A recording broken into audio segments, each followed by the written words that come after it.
आज हम जानेंगे सकारात्मक सोच, पॉजिटिव थिंकिंग। पॉजिटिव थिंकिंग क्या है?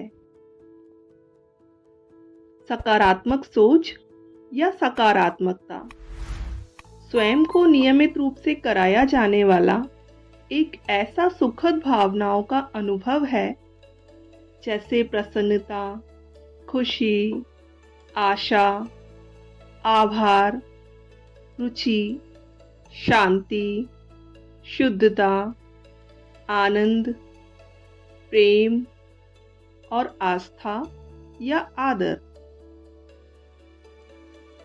पॉजिटिव थिंकिंग को हम ऐसी मानसिक प्रवृत्ति भी कह सकते हैं जिसके तहत हम अच्छे और अनुकूल परिणामों की उम्मीद करते हैं। पॉजिटिव थिंकिंग ऐसे विचारों को उत्पन्न करने की एक प्रक्रिया है जो वास्तव में ऊर्जा को उत्पन्न और रूपांतरित करती है। एक सकारात्मक सोच वाला व्यक्ति किसी भी परिस्थिति में स्वस्थ और प्रसन्नता देने वाले अंत की प्रतीक्षा करता है।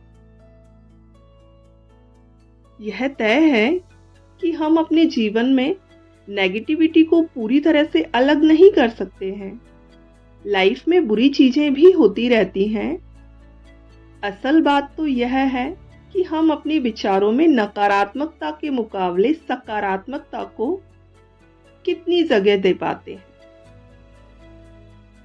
सकारात्मकता का लाभ आपको तभी मिलेगा जब आप सकारात्मकता और नकारात्मकता के बीच में कम से कम 3:1 का अनुपात रखेंगे। सामान्य जीवन में हम दोनों के अनुपात का सही मापन तो नहीं कर सकते, लेकिन हमें यह जरूर सुनिश्चित करना होगा कि हम स्वयं को पॉजिटिव भावनाओं का अनुभव ज्यादा से ज्यादा कराते रहें। और यह इसलिए भी जरूरी है क्योंकि सामान्य रूप से हम मनुष्यों का झुकाव नकारात्मकता की तरफ ज्यादा होता है। हमें नकारात्मक भावनाएं सकारात्मक भावनाओं से ज्यादा तीव्रता से महसूस होती हैं। नकारात्मक बातों की तरफ हमारा ध्यान ज्यादा जाता है। इसी वजह से तो पूरी दुनिया में नकारात्मक खबरें सबसे ज्यादा लोगों का ध्यान अपनी तरफ खींचती हैं। नकारात्मक घटनाएं हमें आसानी से याद भी हो जाती हैं और लंबे समय तक याद भी रहती हैं। नकारात्मकता के इतने प्रभावशाली होने के कारण ही सकारात्मकता के लिए हमारी तरफ से प्रयास करने की जरूरत होती है। केवल एक बार से कुछ नहीं होगा, हमें इसके लिए लगातार प्रयास करना होगा, वरना नकारात्मकता तुरंत आ जाती है। नेगेटिव थिंकिंग और पॉजिटिव थिंकिंग बहुत प्रभावशाली होती है। इसे हमेशा खुद से दूर रखें। बड़ी बात तो यह है कि सकारात्मक सोच वाला मस्तिष्क किसी भी परिस्थिति में अच्छे अंत की प्रतीक्षा करता है।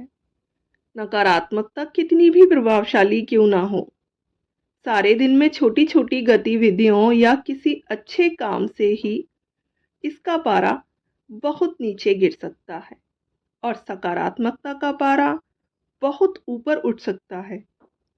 लेकिन इसके लिए थोड़ा प्रयास तो करना ही होगा। तो आइए रोजाना थोड़ा प्रयास करें और अपने आप को, अपनी आत्मा को, मन को अच्छी भावनाओं का नियमित रूप से अनुभव कराएं।